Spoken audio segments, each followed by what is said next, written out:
والله بە هەموو هینێک ئێمە پێمان ناخۆشە ئیدانەیەکەین و وەک دایکێک کەس ڕازی نییە بێتە وڵاتمانەوانێ بە چ مافێگەوێت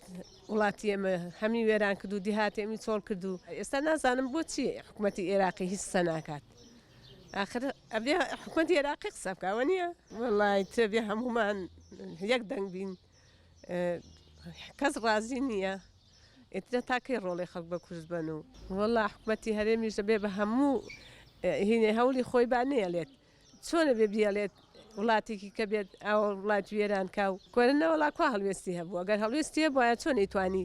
خۆیان پێشیانەکە و نانێنن خوڕیان بەسەرنجا بۆ دوایی چۆنیان بۆ دەرەکرێ ئێستا پێیان ئاسانەیان هێنن دوا ڕۆژ چۆنیان بۆ دەرەکرێتەوانێ بڵێم ترسنۆکیە گینا چۆنە بێدەنگ بن نابێت بێدەنگ بن هیچ وڵاتێک قبولی ناکە وڵاتێکی کە هێرش کاتە سەری بەسەمان نازانم بۆچی بێدەنگ هەمومان یەک دەست بین و یەک دەنگ بین و ئیتر نێڵینە تاکەی ڕۆڵی خەڵک بە کوژ بن و تورکیا هینێکی هەیە بەسەر ئێمەوانێ بێت وڵاتمان داگیر کات کەس ڕازی نییە هەمومانە بێ یەک دەنگ بین ئەڤل ئەس مەسعود بارزانی شەرمزار کەم که خود دانای سروک پارتی دموکرات اصلا چه سرکاتی نزانید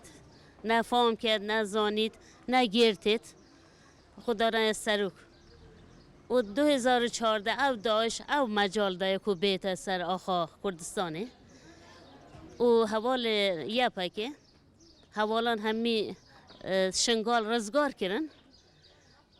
مسعود بارزانی ده چیت مخمور سپاسی حوالا کرد پاشی بیشتر اردوغانی گفت بیشتر اردوغانی پاکه اول دشمنی منه پاشی دشمنی تا یعنی چون به مجالی دتا خو چون روی خور رش کرد وی دشتید بیشتن حوال پاکه چل وی کرنه چل ملته به آخه پارزن روزانه جانه خو فدات کن بر خاطر به آخه ترک چه حقیه اردوغان چه حقیه اره والله جو گاوه مجال دای راحت دشمن تیت اردوغان تیت آخه داگیر کرد بمباران کرد کیمیایی حوالت مرشینن از گل شرمزار کم واقعا شرمزاریه والله خلکه بادینان اوه شرف بیت نو که زندان دایه 6 سال سجن کریه هر یک چند سال سجن کری اوه خدا شرف بیت دنگ خوینه و که دی خلک ترسان دیه خلک ترسونو کریه دنگ خونه اینن اصلا نزانن که چه دشت قومی سوای ده چه قومی چه بیتن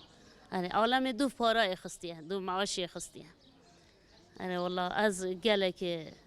متاسفم بودشتی شرمزارم یعنی چان یعنی از شرم کم پیش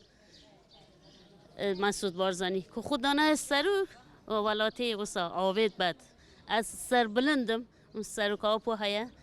جن رزگار کری آخ رزگار گری 23 سال از زندان ده بر خاطر ماف مروه بر خاطر مبخو خاطر به آخه بر خاطر جن که راحت بشین گر ظلام خوب آخه بین